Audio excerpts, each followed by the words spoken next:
古漢末期、霊帝の治世、各地で反乱が続発し、馬頭、関水ら軍友が割拠し、戦将軍の董卓が霊帝の命乗りにたびたび反逆するなど、朝廷の統制力は失われつつあった。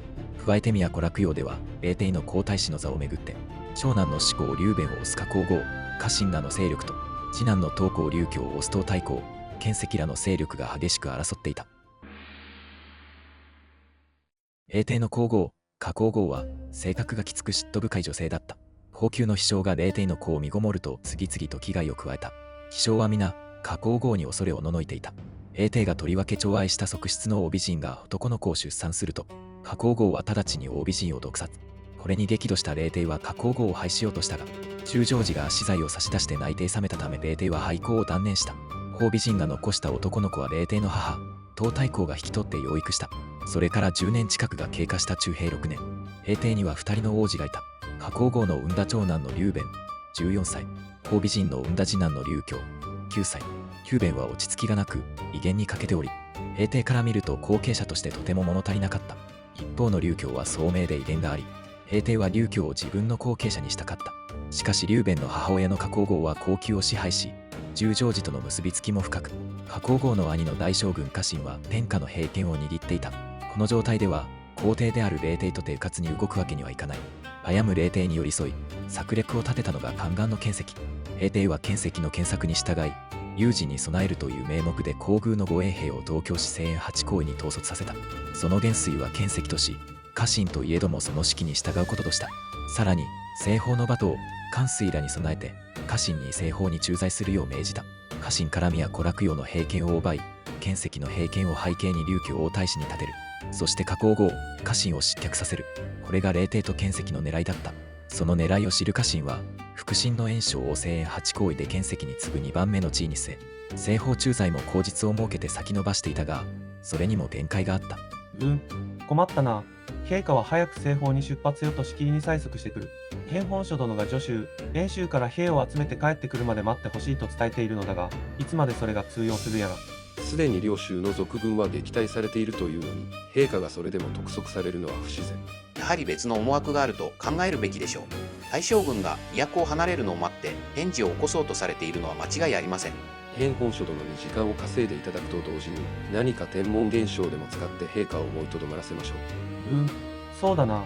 家臣はこのように思い悩む日々を過ごしていた。ある日、家臣は皇后にご機嫌伺いに行った。兄上、最近朝廷の様子はどうですか？それが、陛下から長安に早く出発するようにしきりにせっつかれておりまして、あの手この手を使って引き延ばしているところです。そんな、兄上が都から離れてしまったら、私はどうなってしまうのですか？各条寺を筆頭に、十条寺は皇后様の味方になってくれるでしょう。しかし、気をつけないといけないのは上文皇位の建石です。奴が今回の黒幕に違いありません。奴は陛下の意を組んで、東皇を皇太子に立てようと目論んでいるのです。私が都を離れると、奴はきっと宮中の兵を動かし、その威力を背景に狙いを達成しに来るでしょう。だからこそその前に何とか始皇を太子に立てようと、客観からしきりに上奏させているのですが。私も陛下には倍するたびにお願いしているのですが、露骨に嫌な顔をされてしまう。お目見えする機会も最近ほとんどない。建石や、あの憎たらしい太后、あいつらの思う通りになったら、私はどんな目に遭わされることか。はあ、恐ろしいわ。そんなことをさせてなるものか。でもどうすれば。私が都にいる間は誰も手出しできません。とにかく長安駐在の話は何としてでも避けてみせますのでご心配なく。では、失礼させていただきます。加皇后と家臣は、昨年以来の霊帝の動きの中で、事態がどんどん自分たちに不利になってきていることをひしひしと感じていた。加皇后の不安は、自分自身の身にも及んだ。もし東皇が皇太子になれば、私はどうなる？皇后の座を奪われるだけで済むの？宝美人、私はあの女を殺した。その女の産んだ王子が皇太子になろうものなら、私が無事で済むはずがない。加皇后の脳裏に、もう一つの考えが浮かぶ。もし陛下が今お亡くなりになれば、私の王子が帝位につき、私は皇太后となる。皇帝が変われば、加皇后の立場は一変する。敗位に怯える皇后から、神帝の母として皇宮に君臨する皇太后になるのだ。加皇后は誰もいない部屋で、長い間黙り込んでいた。そして数日後、天下を震撼させる事態が起こった。平帝が突如、重い病に倒れたのである。陛下、お気を確かに。表情は急速に悪化した。美官たちが治療に当たったが、霊帝は起き上がることさえできなくなっていった。いかん、なんとかせよ。陛下をお救いするのだ。しかし死期を悟った霊帝にはどうしても果たしておかなければならないことがあった。建成寺。陛下、こちらに。真の後は必ず経を庭園につけよ。かしこまりました。絹と筆をお持ちいたしますので、御の利を下していただけますでしょうか。もはやわしは筆を持つこともできぬ。よって言葉でお主に託す。私に。皇后と大将軍に手間をさせるな。必ず経を立てよ。必ずや。頼んだぞ。周平6年4月、霊帝は崩御した。享年34。建石は霊帝の亡骸の前に立った。陛下が崩御されたと知れば、大将軍は必ず思考を擁立する。奴が楽陽の兵を背景に動けばどうなるかわからない。建石は腹心の宦官たちを密かに呼び集めた。陛下の喪はしばらく伏せよ。そして陛下の命令といって大将軍を宮中へ召せ。大将軍、こちらへ。そうだ。そして宮門の内側に兵を伏せ、大将軍を葬り去る。その後は手洗いいたします。陛下のお言葉に従い、当校を永楽宮からお迎えして庭園についていただく。かしこまりました。大将軍、陛下から三代せよとのご命令です。何？もしや陛下の容態が思わしくないのか？平天崩御の事実を知らない家臣は急ぎ宮中に向かった。平帝の突然の崩御、そして衣装、建石による陰謀、宮廷の情勢は急展開を見せ始めた。家臣は宮門の前まで来て馬車を降りた。よし、行くか。あれは範囲じゃないか。それは家臣の昔からの知り合いの範囲だった。この時建石の芝を務めていた。おお、ハン君、久しぶりだな。範囲は答えなかった。代わりに家臣を見つめ、周囲に気づかれないよう何度も目で合図した。家臣は足を止めた。範囲の表情は明らかに普通ではない。中に何かあるのか？範囲はわずかにうなずいた。その瞬間、家臣は全てを察した。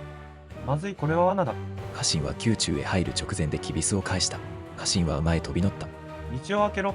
そして近道を選び、一目散に自らの軍営へ向かった。建石のもとにはすぐに知らせが入った。大将軍が宮門の手前で引き返しました。なんだと？なぜ気づいた？誰かが知らせたのか？しかし、もはや手遅れだった。軍営へ戻った家臣は直ちに兵を集めた。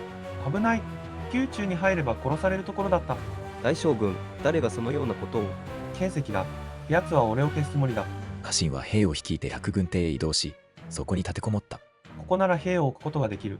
建石が何を企もうと、もう丸腰で宮中には入らん。そして宮中から三代を求められても、家臣は応じなかった。大将軍、宮中から三代を促す使者が参っております。